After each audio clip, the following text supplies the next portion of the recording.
అంతటి దేవికి నాపై ఇంతటి దయయేలను ఎన్ని జన్మలకు ఈ రుణమెలా ఎలా తీరునో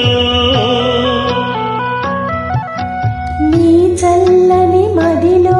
ఆ దేవికింత చోటిస్తే నీ చల్లని మదిలో ఆ దేవికింత చోటిస్తే